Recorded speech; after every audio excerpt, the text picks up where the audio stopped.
Hi everybody, welcome to video 2 for the holiday mini wreath tutorial. Yesterday we did our half square triangles and we did our layout. If you did what you were supposed to do, you made a whole bunch of piles of fabric. Hope you numbered them so it's easier to do. So today we're going to learn how to iron them onto the fusible interface. This fusible interface is sold as Pellon 820, Pellon Quilters Grid. It's also sold by Visaline. I will include links on Amazon and Joann's on where you can get it and such. It's got a front and a back. The back of it is the side that's printed on, and you can see it's very obvious. The front of it is where the heat activated glue is. It's got a little bit of texture to it. You can use other kinds of stabilizer that don't have the grid lines. Just make sure it's not so lightweight that it tears when you're working with it. I found that this material is very forgiving. If you iron a square down, either you iron it on upside down or you want to swap some fabrics around, you can peel it off pretty easily and this won't tear. So go ahead and get your piece of interfacing and a hot iron, and let's start with stack 1 of your squares. These are all going to be the back on squares. This is going to be super boring, but I did want to show you how to start this. You don't want to start it with the fabric all the way on with border around it. You want to start it so that way it's hanging over the edge. That way, when we go to do the second row, when you put the iron down, it's not going to hit the glue itself. If you started in the middle of the project and then went to iron it, your iron is going to hit the outside of it. So go ahead and do the first row using the grid and then hit it with the iron. Check, see, that one's wrong. Be careful as you're going. Do this in better lighting than I'm using, because some of these white on white prints, it's really hard to tell which way is the right way and which way is the wrong way as far as the print.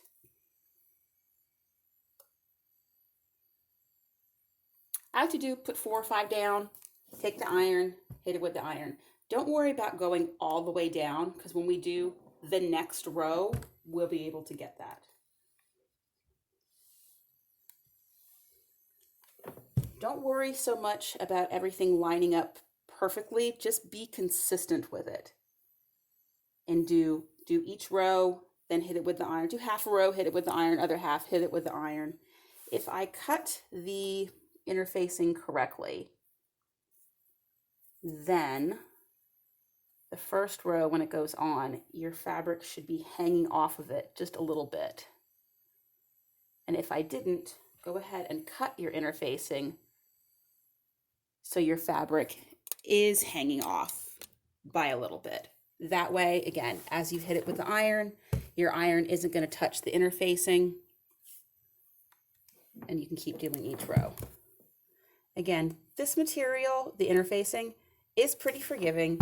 If you find after you've ironed everything on that, that area has too much dark green, that area has too much light green, you can pick something up and move it. Like that, I don't like how that looks, so I'm going to pick it up, peel it off, reposition it so it lines up nice. And then hit it again with the iron. Okay.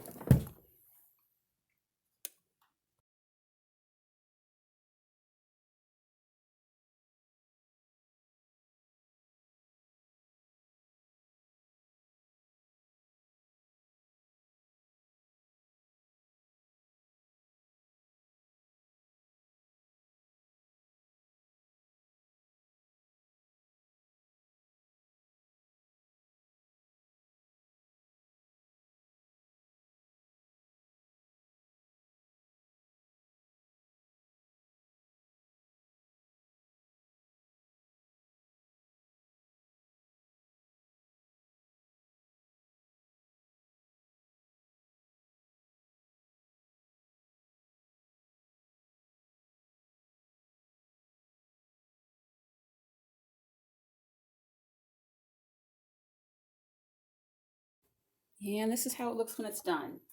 Check, compare. I had a couple of my rows ended up being a little bit out of order, so consult your diagram to make sure that this area looks okay. Once you got everything ironed on, trim the interfacing so that way the fabric overlaps the interfacing by a little bit. It just makes it easier when it comes to the next step. From here, the next step is the sewing. Before that, let's flip it over, and from the back, give everything a good press with the iron. You don't need to use spray starch or anything.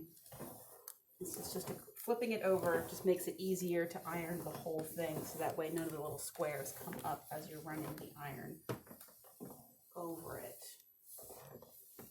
Once you're done with that, flip it over again and just check all the squares. Make sure that if there's any directional prints, that they're going the right direction. So like the text is going up and down. Make sure if there's any birds or Santa hats, they're facing the right way. And make sure you have your values distributed well. I kind of went light, dark, light, dark, light, dark.